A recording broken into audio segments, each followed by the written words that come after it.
Hey, it's me, Vicky Marie. Good morning, good afternoon, good evening, wherever you are in this crazy world that we're living in. So, sorry, just as usual, just as I'm about to start live, things start happening. So, I've got to check these messages. It's something going on here. Okay. Sorry. Every time that I'm just about to start live, I never get a message. No, I do get messages, but you know what it's like. As soon as I'm just about to start a live, things start, happening, and I've got to answer this. So sorry, it's to do with work.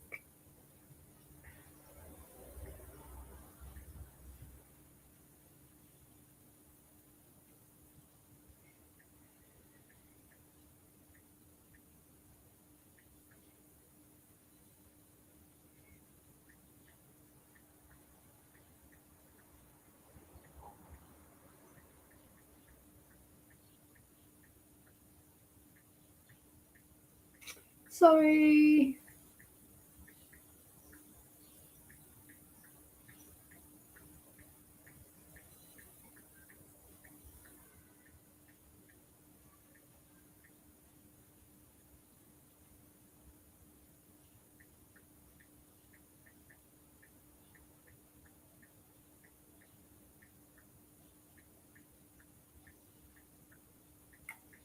Sorry.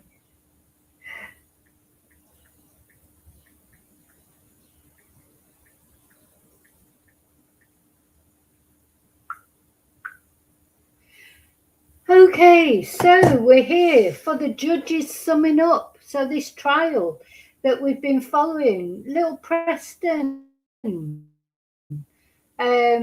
bless his little heart. Let's have a bigger picture of him up.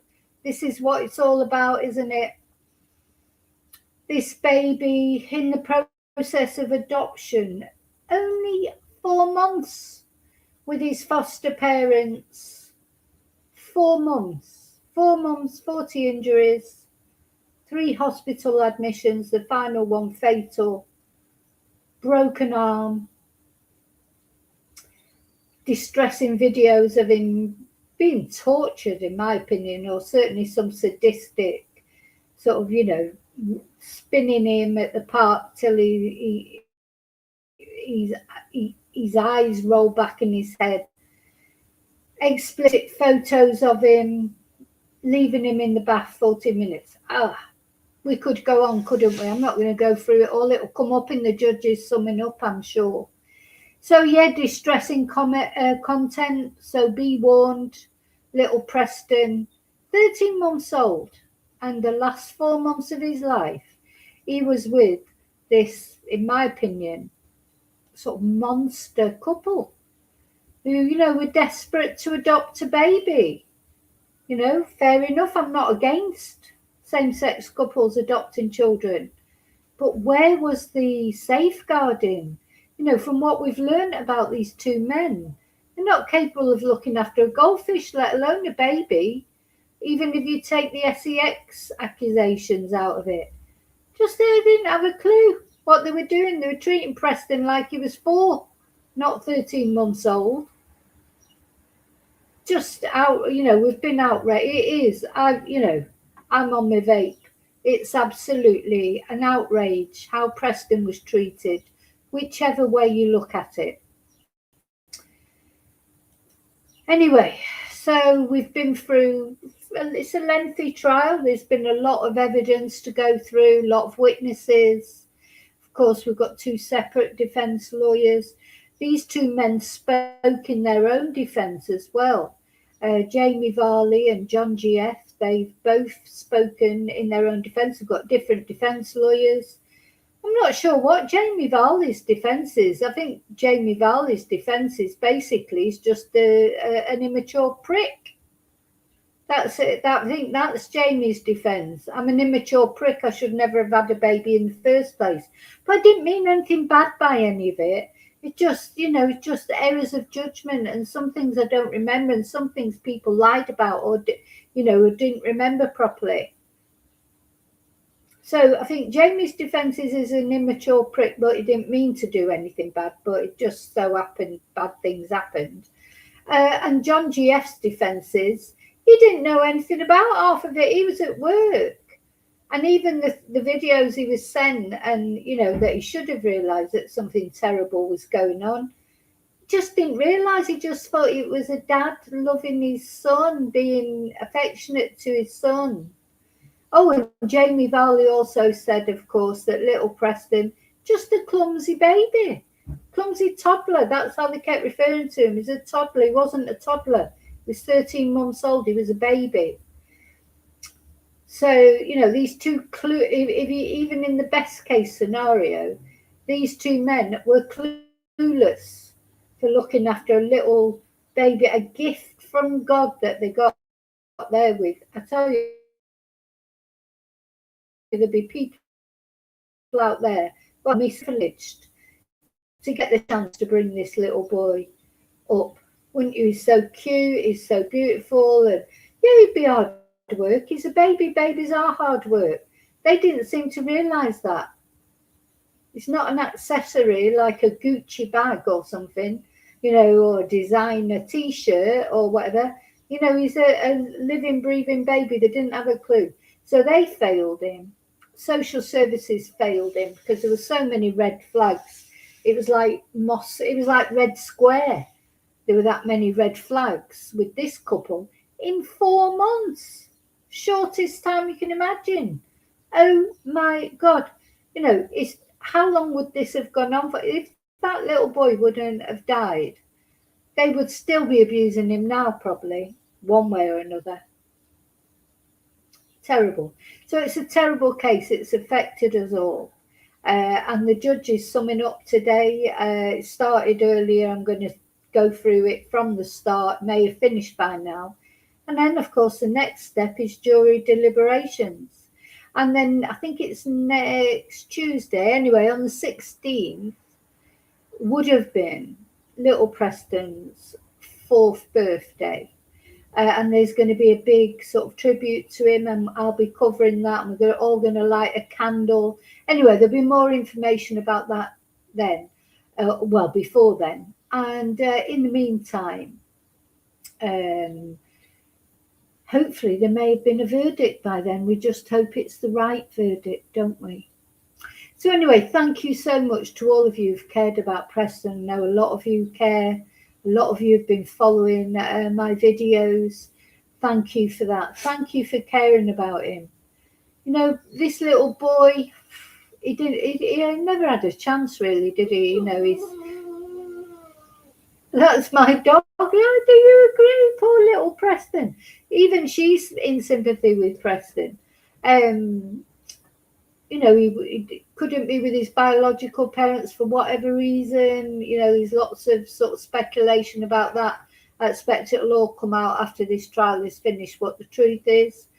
Couldn't be with his biological parents, ended up with these two twonks who, as I say, even if he looked on it in the best case scenario, they treated him terribly.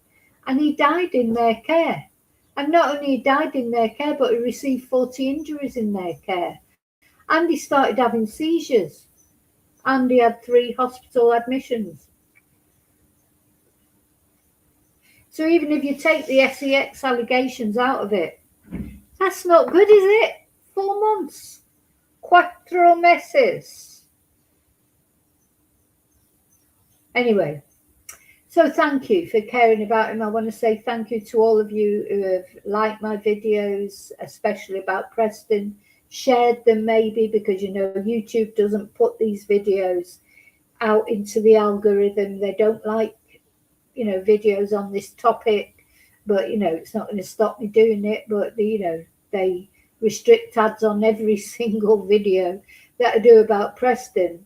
Which, I don't care about the monetization, but what I care about is it means it's not actually, the videos aren't put out into the YouTube ether, like recommended to people as much as they would be if they were about a more palatable subject. So thank you if you for every like, share, comment, etc. Subscribe helps it to get pushed out to a few more people. A special thank you to my members. We're having a members live tonight. We're going to do something lighter, more positive, true crime. It weighs on the soul. We're fascinated with it. We're interested in it. These stories need telling, but they do weigh heavy on the soul. So in the members live tonight, we'll be doing something more positive. What else? Thank you to those of you who've bought me a Ko-fi, bought merchandise. So my merchandise is on my Ko-fi page. I still keep thinking I'm going to do a video about the merchandise. I haven't got around to it. Never get around to anything, do I? What's the other things? I want to say thank you to people who've PayPal me, sent me emails, left me positive messages. Anyone who's contributed to my channel in any positive way, thank you so much. Okay, hello lovely lurkers. Thank you for being here. Thank you for caring about Preston. Hello to replay crew. The same, thank you so much. God, I'm going to cough already. That's the vape probably, just let me have.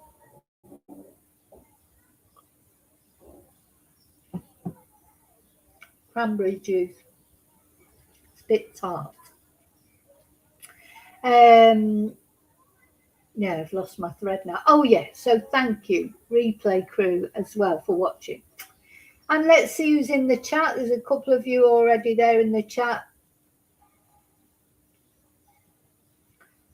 Hey Lily. Hey Louise. Yeah, hearts for Preston. Hi Kelly.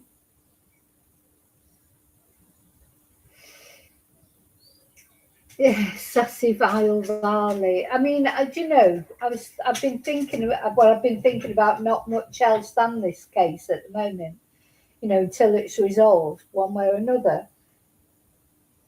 I'm so angry with Jamie Varley. He's such a tosser. As I say, even if you think, oh, maybe he's not guilty of the SEX stuff, some people maybe think that. I think he's guilty of all of it personally. But all the horrible things he did to Preston, and I think I read through a little bit of the judge's summing up, and of course the judge is not there to direct the jury. The judge is giving a summing up of what the prosecution say, what the defence say, etc. And I got angry again, and I just thought, you absolute immature man-baby prick, drama queen, just so annoyed with him. I don't know how his mum feels. I honestly don't. I'll tell you something, if that was my son, I'd be struggling to even speak to him. But I know that wouldn't be my son. Because listen, my son's not perfect by any means. But this sort of thing, definitely not. And, Jamie, it was all to try and get John's attention, wasn't it? Because him and John, I don't know, Preston was just incidental in their lives because they're the most important people. Their relationship, Jamie, oh, you better get home here now and look after your son. He never was with them long enough to ever be considered their son. I'm not saying that adoptive children can't end up being someone's son or daughter. Not after 4 months, 40 injuries, 3 hospital admissions, and all those weird videos. No, never. They can't be described as dads. And little Preston can't be described as their son. Anyway, my opinion. Hi, Michelle. Okay, so we're going to get on with it. Let's see, because I don't know how long the judge will be summing up. But he started earlier today, and we're going to start right from the beginning. So the other thing to remember, of course, as I always say, there are no cameras allowed in the courtroom. Was allowed in the courtroom. So I'm reading out from the recap from the Manchester Evening News, which is a local newspaper. For those of you who don't know, this happened in Blackpool in North Manchester. In the north of England. And I'm from Manchester. Manchester is not that far away. And the Manchester Evening News has been covering it with live updates. That's what I'm reading out. But these are reporters that are there. They're not allowed to record it. It's not either by just audio or video. So we are dependent on what they say is said in court. So some things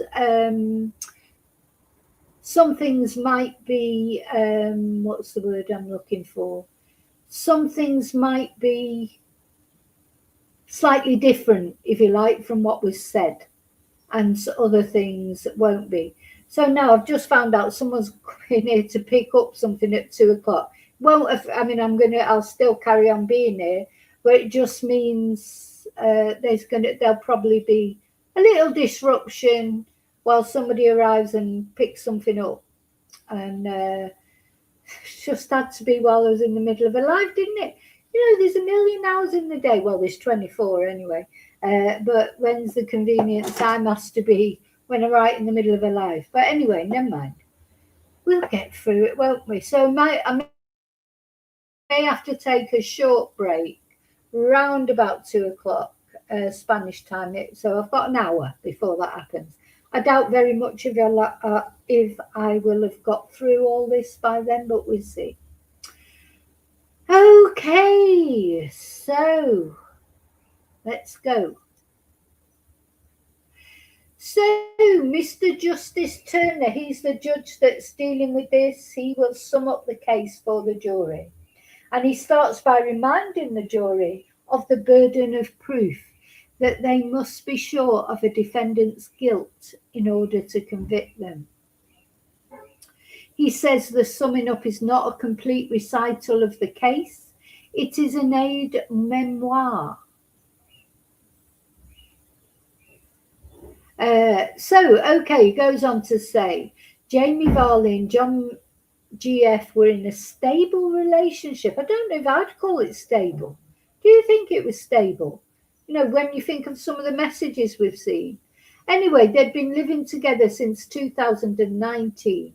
The fact the defendants are gay is of no significance at all, the judge says. I agree with that. I expect there's many gay parents out there that don't abuse their children, just as there are parents out there who aren't gay who do abuse their children. In 2021, they registered as potential adoptive parents and entered a training program with Adoption Now, which covers Greater Manchester and Lancashire. In March 2023, Oldham Council Adoption approved the adoption of Preston Davey. Now, the only thing that I would say that may be relevant about them being gay was this to fulfill quotas. Why would two men who clearly didn't have any experience with babies or know how to look after babies, why were they allowed to have a baby? Was it to fill a quota of diversity? That's the only thing that sort of bugs me a little bit. Now, it may not be that. It may not be true. But anyway, he was born in June 2020, started the adoption process, if you like, and was placed with foster carers. He had a cow milk allergy and reflux, but he was a healthy baby. He was a healthy, bouncy, happy baby before he went with these twonks. A health visitor noticed he had a squint, which was picked up by Mr. Varley. The introduction process started in March 2023, and on 30th of March, he spent his first night. Unfortunately, Preston was restless at nights and waking frequently. Otherwise, he was described as a dream to care for. That would be by his foster parents. On 3rd of April, Mr. Varley was telling his friend Carly Wilson they had only had about 2 hours sleep and it was taking its toll on their relationship. He also told other friends and colleagues of the difficulties caring for Preston. This just makes me so angry. What did he think? Did he think it was just going to be a walk in the park? Looking after a baby. Did he not know that it'd be difficult looking after a baby? What a twonk he is. I think he just liked to, we never got any sleep last night. You can just imagine him.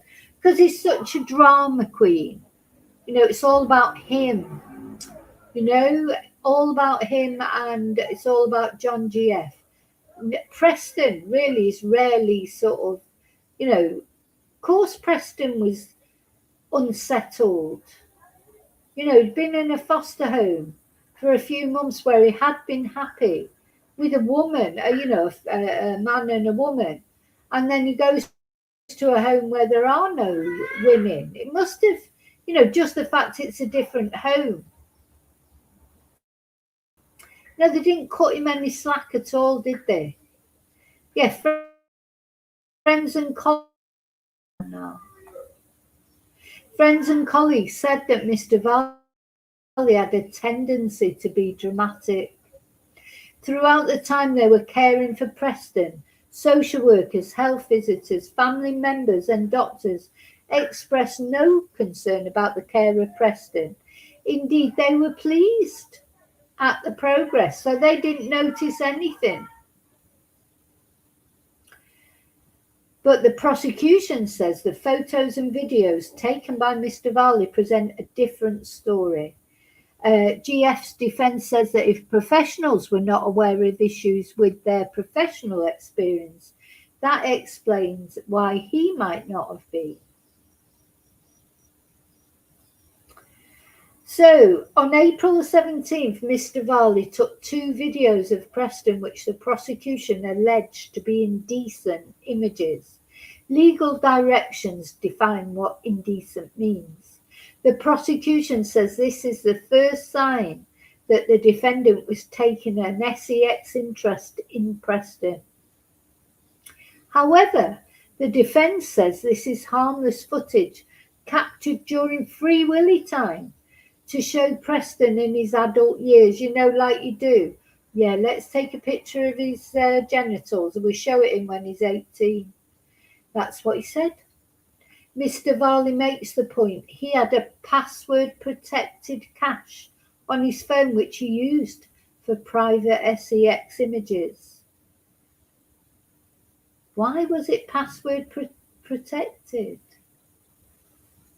Why? Who was he protecting that from?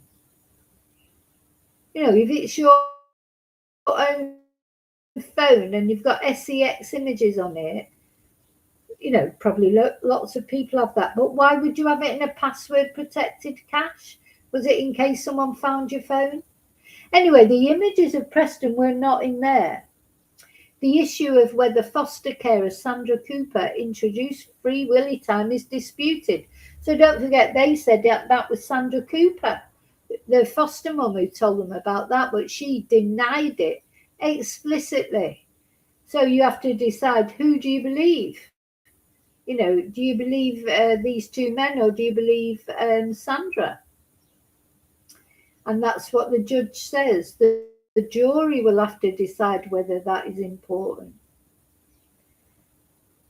2 days later, 2 days later after these indecent images, alleged, Preston was taken to the doctors with vomiting, the judge says, and reflux was noted. His problems with vomiting are referred to frequently in the case. Too frequently, in my opinion. This baby, he was vomiting every 30 seconds. Why? Not when he was with the foster mum, he wasn't. So the defence relies upon it as a possible explanation of what might have happened on the day he died.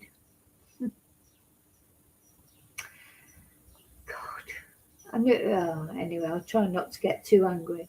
The prosecution relies on photos of bruises on Preston. Remember, he had clusters of bruises, 40 injuries he had in 4 months.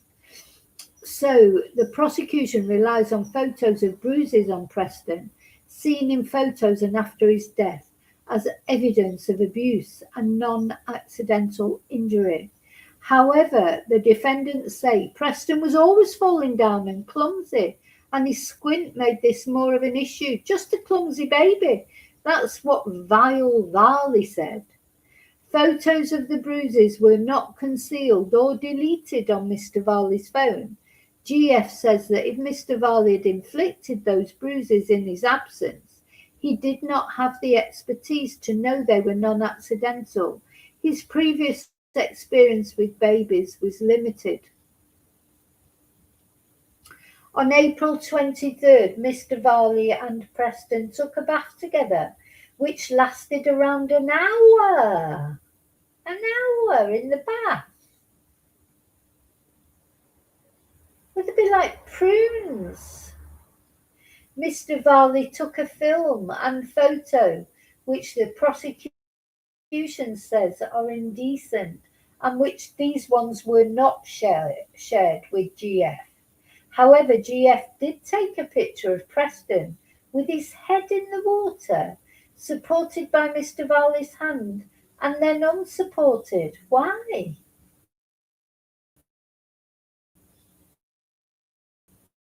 Abuse or just a transient moment being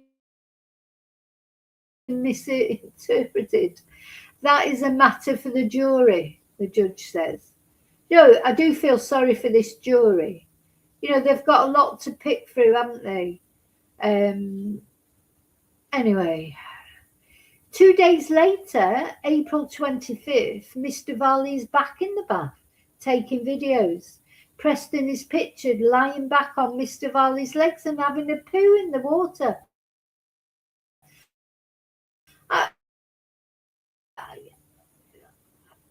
Honestly,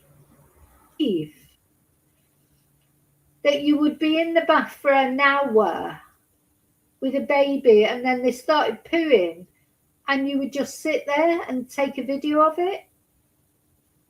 Hi, Justice Jane. It just makes you speak. I just hope the jury has seen it like we're seeing it. Anyway, Mr. GF was in Liverpool at the time and this video wasn't shared with him. And the judge says it's for the jury to decide if this is indecent or not. Then on April the 25th, there was a series of photos showing where was he sending these pictures? Just makes you wonder, doesn't it? The prosecution says in a later picture, a towel has been moved to expose Preston's private parts. The defence say Preston moved himself. Yeah, Vile Varley said Preston moved the towel out of the way himself. Nothing to do with him. Again, it is for the jury to decide whether this is an indecent image. The poor jury. On April the 1st, a 999 call was made by GF. Mr. Varley was heard to say, "Put it down." And a 111 call was later made, but the defendants missed that call back. You may find this takes the case no further. That is a matter for you, the judge tells the jury. The following day, health visitor Nicola Duncalg went to the house and noted no concerns. The defendants told the social workers about the 111 call in a group chat. Pictures of bruising in July are said to support the prosecution's case that Preston was physically abused. Listen, you don't get 41 injuries over the space of 4 months accidentally, Babies don't fracture their arm accidentally. I mean, I suppose it's possible if he was getting him out of the car, or the thing is, he came up with all different stories as well, didn't he? But all the medical experts, even the expert for the defence, agreed that it seemed like it was a non-accidental injury. So May the 25th was the first time he was taken to hospital. Varley, sorry, I shouldn't do that, but I can't help it, said he had seen Preston have a nosebleed and rushed him to hospital. Preston was breathing but unresponsive, and he went on to have a seizure at the hospital. The breathing issues were put down to a chest infection, and 2 bruises on his forehead were noted as a safeguarding issue and referred to the police. However, the case was taken no further because the explanation he was crawling and prone to bumping himself was accepted. Preston was discharged on May 27th, and social worker Amy Shepherdson said there was nothing to worry about. Nothing to worry about. And then a couple of months later, or a couple of weeks later, that boy was dead. Varley shared an article about post-adoption depression. Honestly, this makes me angry as well. Oh, you've got post-adoption depression. Of course you have. No, you haven't. You're just a pathetic, immature twonk. So was this a sign he was not coping or taking an interest in the issue? Then the following day, he took a photo of Preston naked and sent it with a comment about his private parts to GF. A second image and comment were not shared. The jury must decide, are these images indecent? Another picture taken the same day showing bruising to Preston's bottom and forehead. Experts agree the bruise was at least consistent with the bite mark, and the defence say it was caused by the top falling on a toy.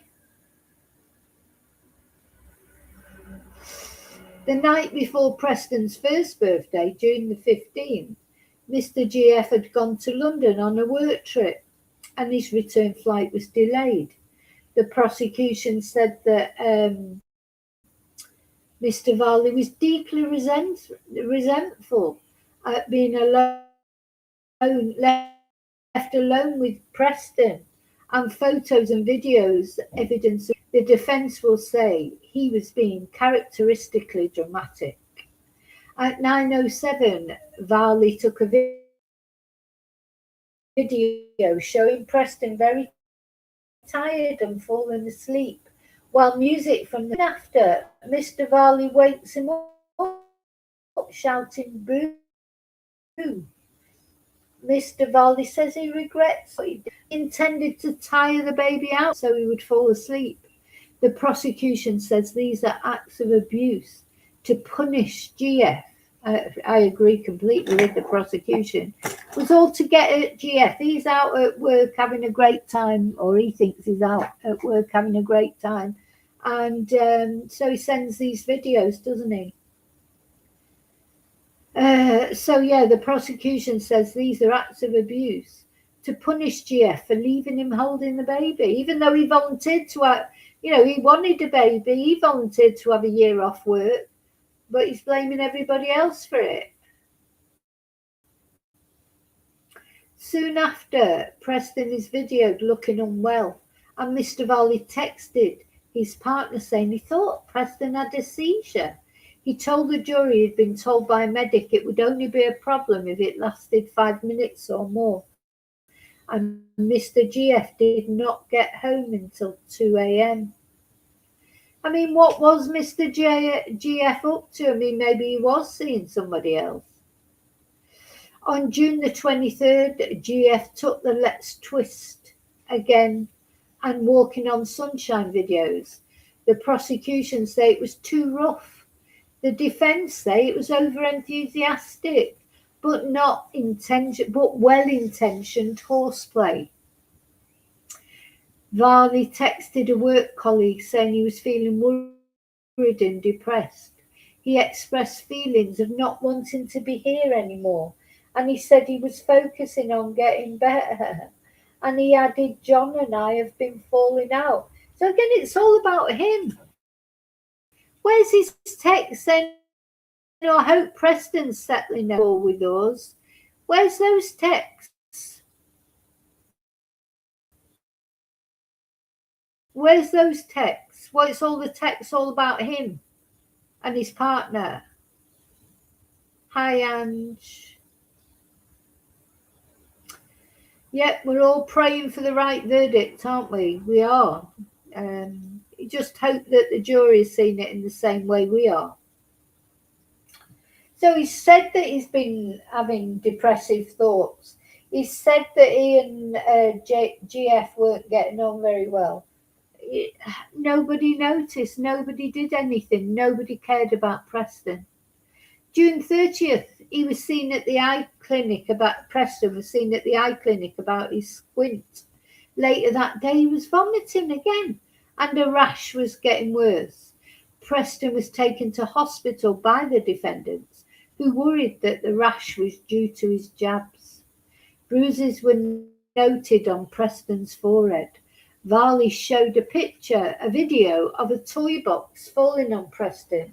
The prosecution say that was an act of deliberate misleading, as the incident had happened too long ago to cause the bruises. The defence say it was shown as an example of Preston's clumsiness rather than the actual cause. And Preston stayed in hospital for 2 days. Oh my God, he should never have been released, should he? On the morning of July the 6th, Preston was taken to hospital with an injury to his arm. It turned out to be a possible avulsion fracture, which the prosecution says is a serious act of non-accidental injury. The defendants say it was probably caused the previous evening when Preston was in his cot. Varley had been holding Preston by his arms when one came free, and Preston twizzled around.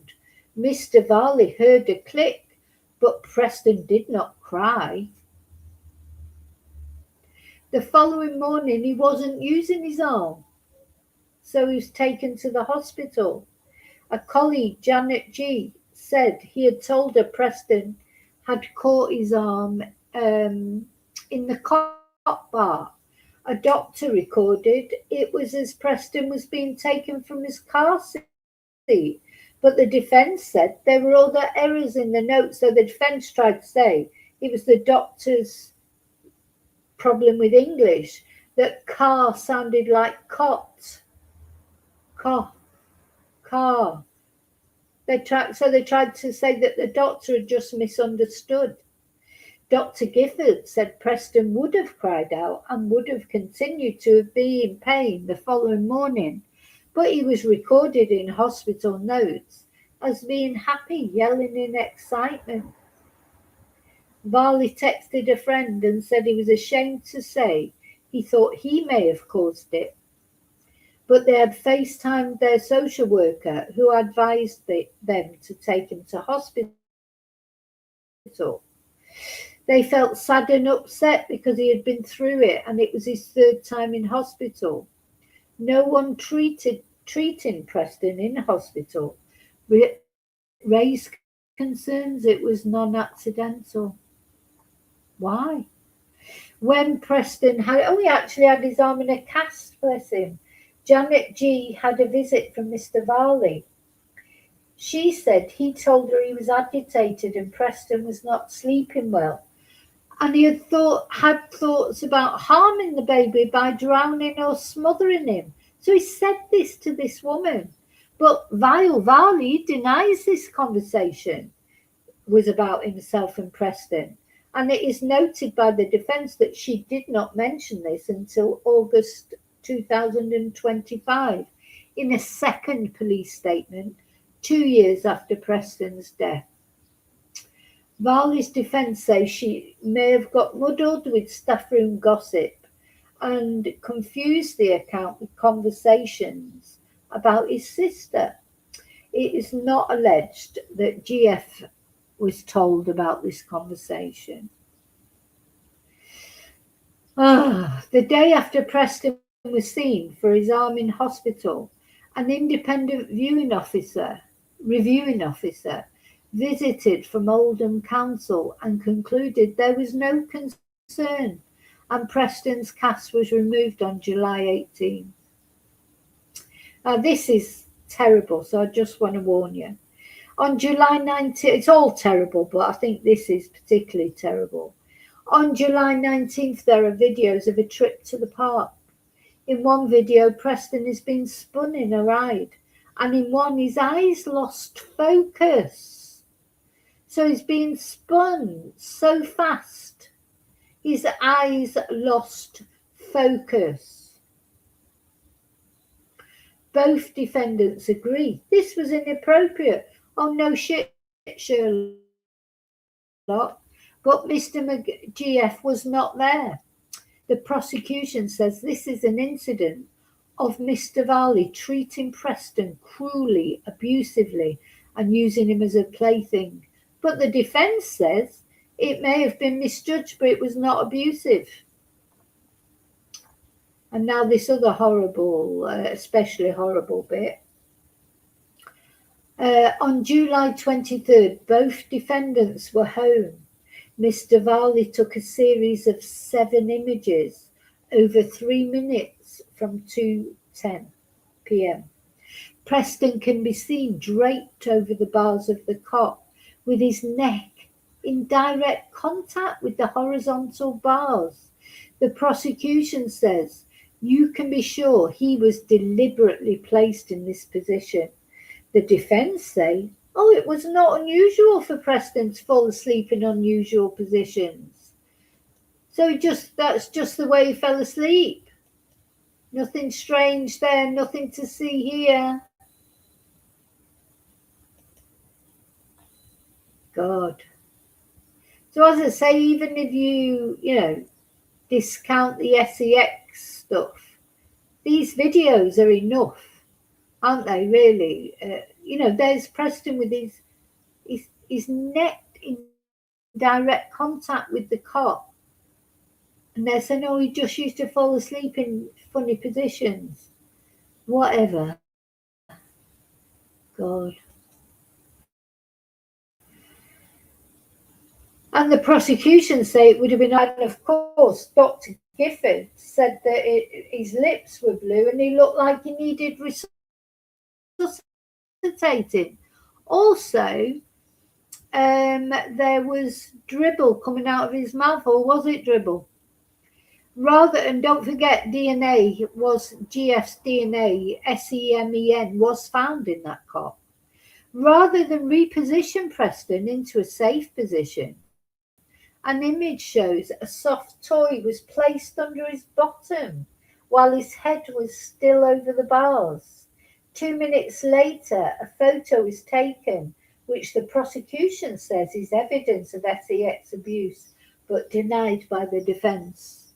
And the prosecution says, you can be sure both defendants had SEX abuse Preston, either directly or encouraging the other.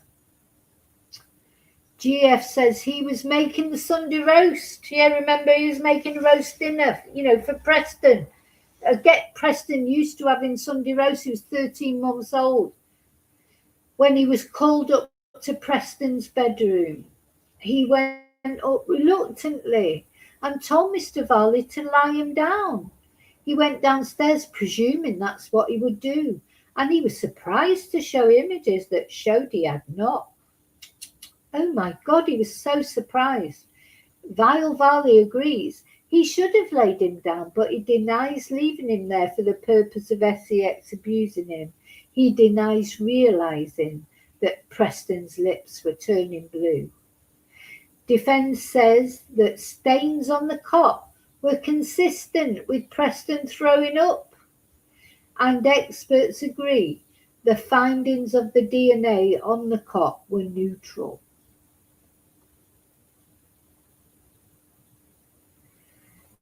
There was a photo taken the same day, which the prosecution says is indecent and shows evidence of recent sex abuse. Mr. Varley says he took the photo because he was worried about Preston's bottom during a nappy change. GF said he was not told about Varley's concerns until later, when he returned from the shop, and he only saw the photo in a police interview. Whatever. On July 24th, GF was at work. Mr. Varley set up a video recording of Preston alone in the bath for 14 minutes. Varley later deleted the video because he said it was pointless. GF was never made aware of it. The video showed Preston floundering about and falling in the bath without intervention. Varley says he was trying to teach Preston to self-soothe, and he was nearby. And the prosecution say he must have known how dangerous it was, and it is evidence of cruelty. Yeah, definitely is. The judge then reminds the jury of the events on the day of Preston's death. July 27th, the couple went for a mortgage appointment. Preston was dropped off with Varley's mother. He says he rang his mum and rang ahead for her to give him a bath, as Preston had thrown up. Oh, again. At 2:30, there was a video of Preston bouncing happily on his grandma's knee. Remember, she was singing Clap Handy's Daddy Comes with some cakes and some buns, all for Preston. God, that was the worst thing that could happen to Preston when Daddy was coming. Varley returned from his mum's and he said Preston threw up all over him. Again, he put Preston on the play mat, made a bottle and put Preston down for a nap. But he says Preston didn't settle, so he got him up.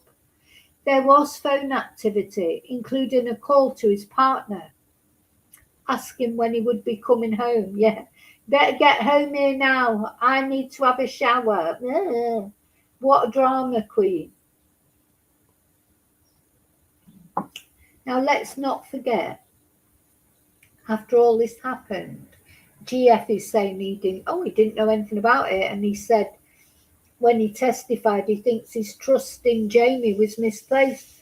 But he went back with Jamie, didn't he? They carried on living together. As far as they won't be together now because they're in prison, but didn't leave him, did he? 4:35, there was a gap in phone activity when Mr. Varley said he fell asleep and he woke to the dog licking his face. The prosecution says this is made up, and what was actually happening was abuse. Hang on one sec. Okay, no, fine, don't have to go just yet. Mr. Varley will say, what he's telling you is the whole honest truth. He says when Preston woke up, he had a seizure. So don't forget, Preston had never had a seizure before he went to live with these twonks. And he filmed it on Snapchat. The prosecution say, you can be sure it was brought on by abuse, and the account of falling asleep is a lie to explain the lack of activity on the phone. Varley says he recorded the seizure because that is what he'd been advised to do. He said the seizure was similar to ones he had had before, but there were differences. He said it lasted about a minute and there was no sound from him because he wanted to capture the sound. Dr. Rosenthal said Preston's lips appeared to be blue and he must have stopped breathing for at least 30 seconds before the video started. The prosecution say it would have been obvious to anyone. Now, don't forget the jury have seen this video. So I'm hoping that, that the I've seen all these distressing videos, bless him. So I'm hoping that then will make their decision for them. So he says that the prosecution said it would be obvious to anyone Preston was in a desperate assistance. Mr. Varley did not seek help because he knew he had caused it. Varley's defence said he did not take Preston to hospital, but acted on advice previously given. He did not send the video to anyone, and he messaged his partner about the sale of a kayak. So as this baby is lying on the bed, breathing its last, dying, Preston is dying on the bed, and Varley, the psychopath that he must be, is texting his partner about a kayak. Just unbelievable. Unbelievable. What anyway. He's on the phone to the partner. By 5:35 he was running a bath. He had just missed a call from his partner and called him back. He did not mention the seizure. And I wonder if he was already dead. Do you think he was already dead then? He said he didn't want to scare GF as he was driving home. Well, he's never bothered about scaring him before. He's always sending him histrionic messages. Suddenly, he doesn't want to upset him. GF did not see the video until he was interviewed by the police. Prosecution say Varley deliberately caused it.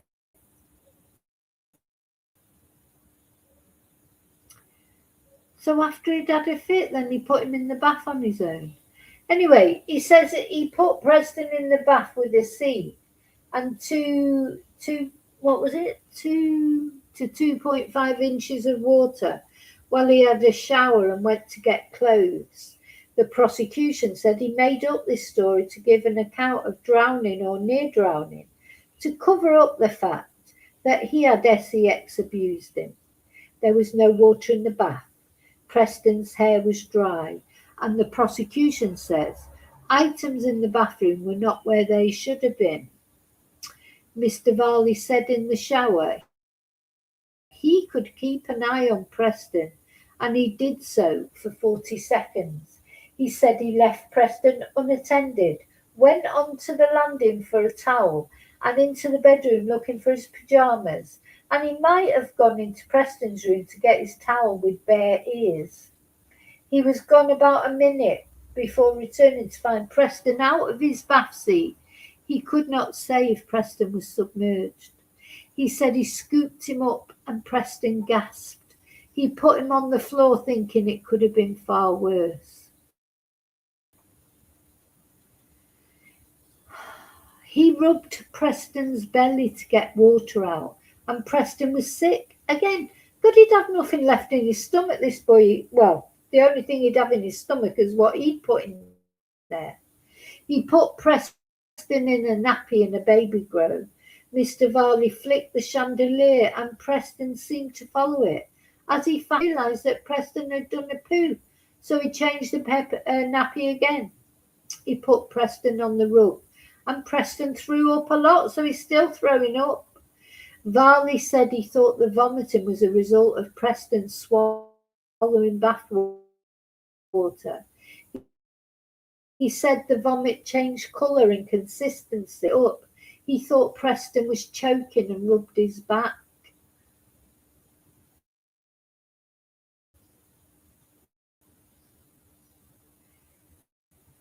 GF spoke on Varley's phone until GF returned home at 6:15. The place stank of vomit and Preston's eyes were barely open, the judge says. Rather than call an ambulance, they drove Preston to hospital at speed and arrived within 10 minutes. And Preston was unresponsive on arrival. That boy was dead. God knows how long he'd been dead. Reports were made that Preston had fallen from his bath seat.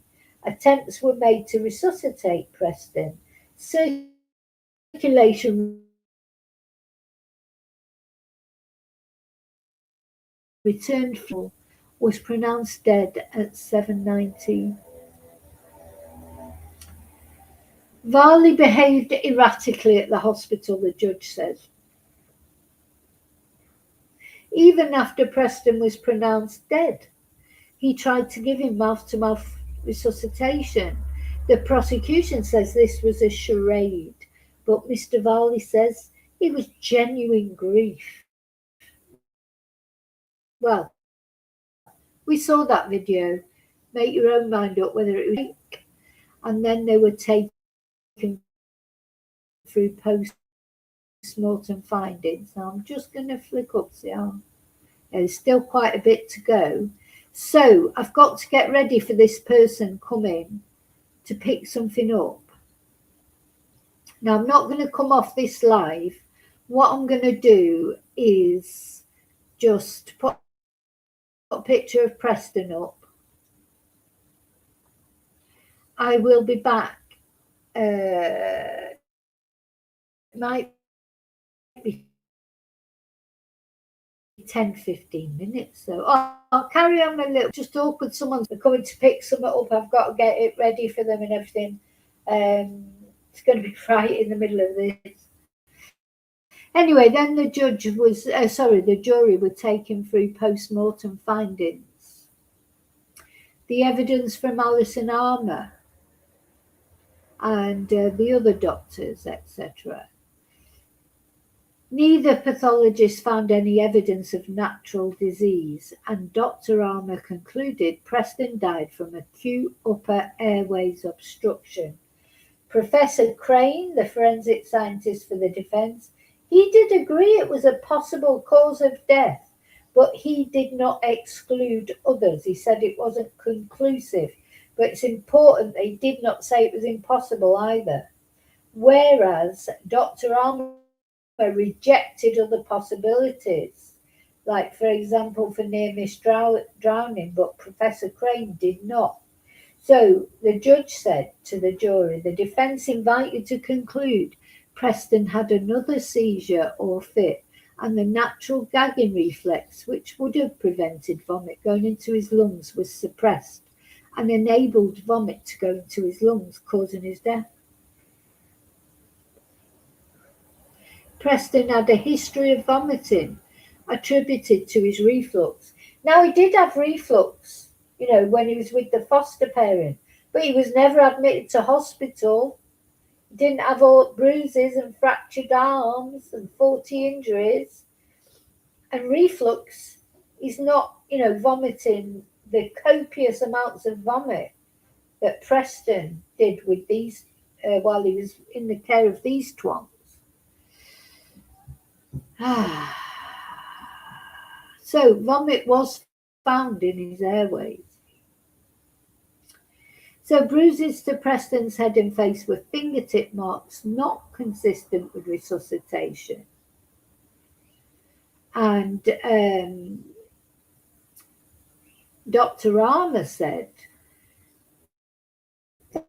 that the injury to the mouth was the same mechanism that caused the obstruction. That's the bruise. Injuries could be consistent with resuscitation. Abrasion was consistent with contact with a rough surface such as a carpet. Carpet? Oh, fuck off. Oh, you just can't even imagine it, can you? Oh, you don't want to imagine it. Oh, my God. Just flashes through my head all the time what this boy went through. Other bruises were consistent with fingertip marks, whether the result of abuse or consistent with frantic taking of Preston to the hospital in the car, the judge says. 5 linear bruises to the car consistent with a slap, or was this grasping during the course of an emergency? Could a bruise consistent with a bite mark be consistent with a fall on a toy? No. Bleeding to the lungs had been documented. But Dr. Crane said it can be a non-specific finding in children. Yeah.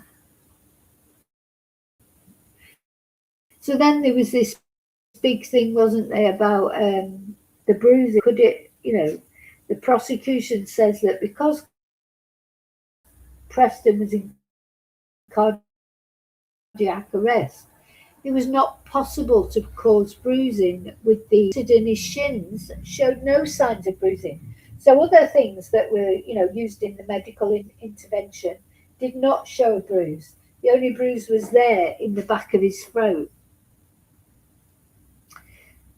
So Dr. Armour accepted it was unusual, but it could not be excluded. She accepted that she had not previously encountered such a case or come across any in literature.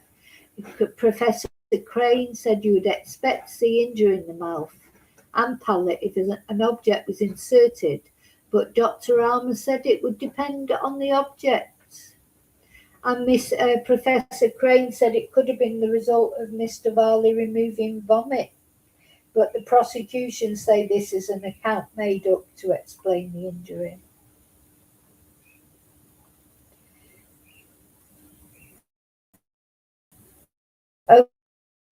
Okay, I've really got to pause then. So sorry, but I've got to get all these things ready. So I'm going to put a picture of Preston up. I will be back. I will be back. Hasta la vista, baby. Oh, sorry, I can see there's quite a lot of you watching this. I've just got to go get this all sorted. I'll be back in 5-10 minutes. Go make a cup of tea, or get a glass of wine or have a cigarette, whatever helps you get through this. I'll be back very soon.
Hey, I'm back. So I've got everything sorted. The person will be arriving to pick up what they've got to pick up, but it's all organised. Put the dogs away so they don't go mad and this, that, and the other. So I will have to just jump off again just to sort that out with this person. But anyway, it's all ready. So, are you all okay? Yes, just somebody had mentioned in the chat.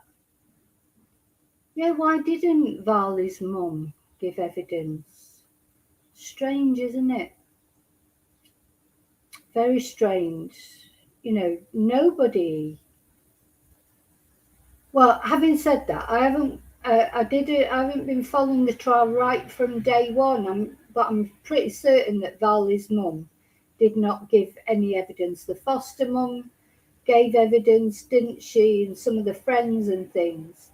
But yeah. Anyway, we'll do after this case is finished. We'll do an assessment of it when we know, like a summary of some kind. When we maybe while the jury are out. Hopefully the jury won't be out for that long, hey?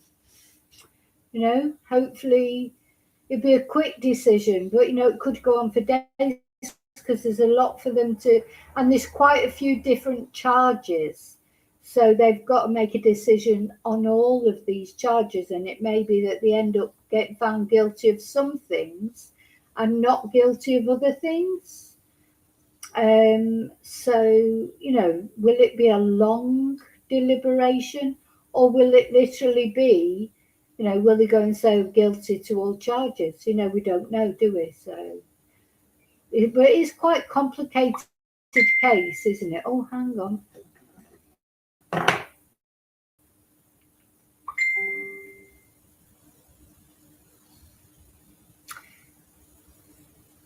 Okay, 10 minutes, 10 minutes. Let me just answer them.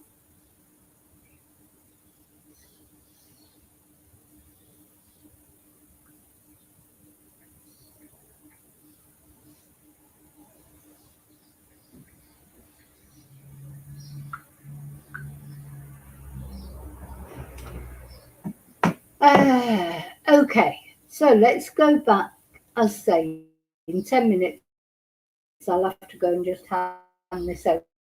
It won't take a minute. Potentially relevant to the context of Preston's death. So the judge says nobody is suggesting that the injuries to Preston's bottom and pelvic organs caused his death.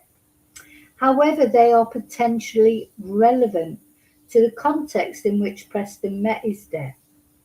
Allegations of abuse and the context in which the prosecution say Preston was treated. Professor Crane said a photo taken 4 days before Preston died could show consistencies with sex abuse, but there were other possible explanations.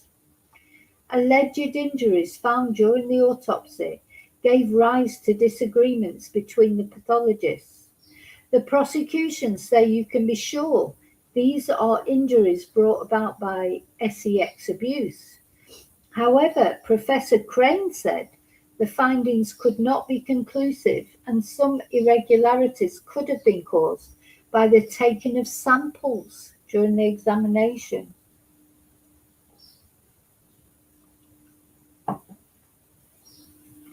The judge reminds the jury to consider the evidence along with circumstantial evidence. Both pathologists agreed an injury to Preston's bladder, bless that little boy. Oh my God, an injury to Preston's bladder was consistent with sex abuse. However, Professor Crane, the tosser, said it could have been caused by pressing on the abdomen.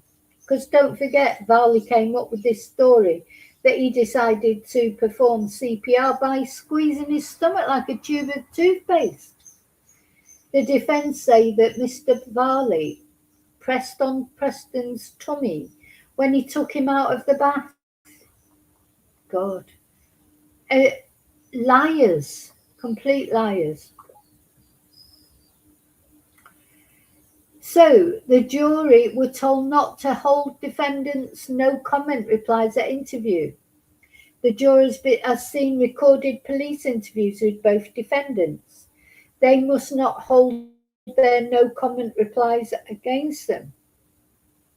Which is fair enough because most people are told to report no comment. But don't you think, if you watch a lot of true crime videos and interrogation videos, that when they make no comment, they're guilty normally, aren't they? That's why they're told to make no comment. If you were innocent, you wouldn't have to say no comment, would you? However, the prosecution say Mr. Varley did not mention two things in his interviews, which he now relies on. One, that he pushed Preston's abdomen like a tube of toothpaste to get water out of his tummy, and two, that he scooped vomit out of his throat. The jury must consider whether to draw any conclusions from Mr. Varley's failure to mention these issues. The prosecution says, taken as a whole, you can be sure that Mr. Varley murdered Preston. As an alternative, there is manslaughter. The jury must consider each of the remaining counts in the order they have very little more to say to you before you retire to consider your verdict. Oh my God, it's coming up to the deliberation phase. The judge says there are a few issues to clarify. In terms of a photo taken of Preston's bottom on Mr. Varley's phone on July 23rd, the judge says it is agreed that Mr. Varley showed this photo to his partner that afternoon. He also says that while the defendants were on the way to hospital, Mr. GF drove and Mr. Varley says he was attempting CPR on Preston in the car. This may be a consideration when looking at the bruises on Preston found at post-mortem. But Preston was already dead, so he can't have bruised from that. Now, this is important. The judge says he will not accept any verdicts that are out of their minds unless he tells them otherwise. Now, I did hear on a Facebook group that some of the jurors have been dismissed and there's only 10 left, but I don't know if that's true or not. Not everything you see on Facebook is true. They haven't mentioned it here on these updates. So it's got to be a majority verdict, at least at the moment. Sometimes that can change later on. I think it should be a majority verdict, personally. When it's as serious as this case is, I think it has to be a majority verdict. And if they can't come to a majority verdict, there has to be a retrial because this has to be right. Supposing it's a 10-12 verdict. I mean, I can't imagine how that can be, but it could be. There could be someone who's in there. Don't forget, they've got such complex charges and many charges to go through, different charges. It's quite possible that they might not get majority verdicts, but then the judge will decide whether or not whatever verdict they come to is acceptable or not. Anyway, I think this might be the person. Right, I think this is the person. I can hear a car outside. So I'm going to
Okay, I'm back. I'm back. Sorry about that. Do you know what? Whenever I do a live, do you know there's something in the air, things start happening. But anyway, I'm back now. That's all sorted. So we can concentrate now on the end of the judges summing up. So he will not, so this is very important, he will not accept non unanimous verdicts. And a foreman or forewoman, a foreperson even, needs to be identified to guide deliberations. Now, I did jury service many, many years ago. The foreperson is quite important, really. They can sway, if you've got a situation where you've got, I think the case I did, I think it was, so there was 12 of us, 11 of us felt guilty, and there was one person, one guy, young lad actually, I remember him, who did not think it had been proven. It was an RAPE case. Anyway, so we deliberated for a couple of hours, and then the judge said he would accept, we said we could only come to an 11-1, that's where we were, and the judge said he would accept that. I can't remember who the foreperson was. It wasn't me. But what I do remember, I don't remember the actual person, whoever it was, but I remember that they are, they have to sort of get you, each person has to talk, give their reasons for thinking whether it's guilty or not guilty. So the foreperson can be a very important character on a jury. So he says a foreman or woman needs to be identified to guide deliberations. Make sure everyone is given an opportunity to make contributions, and they will be the person who delivers the verdicts in court. So everybody has to have their say. I mean, not necessarily, because the thing, I think what they'll do is they'll go into the courtroom, into the deliberation room, and the foreman then should say, take a sweep first of all before you start, because he could just go round, or she, and ask everybody, and it could be guilty, guilty, guilty, guilty, all guilty, or it could be all not guilty. But of course, as I say, in this case, there's quite a few different charges to think about. And then this man, as far as Jamie Varl is concerned, he's accused of either manslaughter or murder, but he can't be found guilty of both of those. So if they find him guilty of murder, there's no need to even think about the manslaughter charge. There's quite, and then of course there's the cases of letting, neglect and sex abuse, and so it's a very complex case. So I don't think, unless they just go in there and go guilty to everything, I can't see how this is going to be a quick verdict. But you never know. And they will be the person who delivers the verdicts in court. And the judge says the jury must not feel under pressure to perform their important duties in any particular time. They are not against the clock. The trial has run over, but no one must feel under pressure, he says. But I tell you what, he says that, but people do feel under pressure, because there'll be people on that jury, they might want to get back to work. That is just the cold reality of life. They've been listening to this trial for weeks, and they've not been working because of it, or it'll have been disrupting. And some people, maybe if they're self-employed or whatever, they won't get paid while they're doing jury service.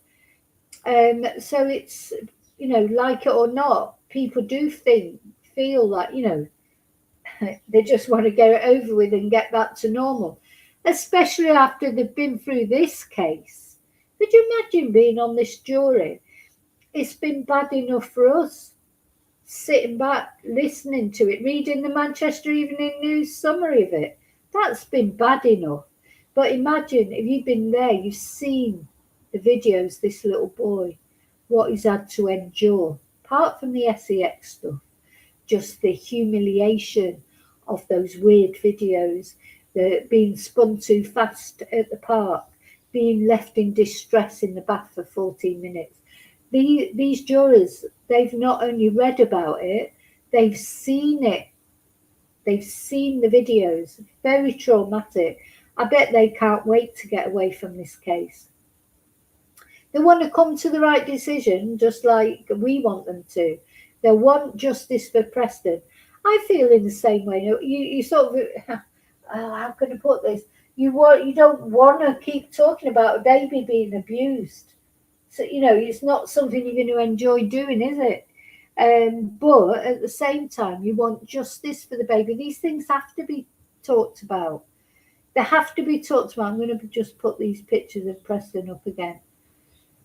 This adorable little baby, he has to be talked about. We can't forget about him as if he never existed. And as I say, whatever happens in the verdict in this case, I will be covering the vigil for Preston, lighting a big candle for him. I know they're only little things, but I'm getting upset now because I want Preston to know that he was cared about. Maybe not by these two twonks, but he was cared about. People do care. People do care about him. Anyway, hopefully, you can only hope that this is him now and he's being cared for. I hope he's getting the care in the next world that he didn't get in this world. Bless him. Because whatever the verdict is about the sex abuse and that, I can't see how it can ever be shown that this boy was not tortured. In the 4 months he was with these two twonks, he was treated terribly, whichever way you look at it.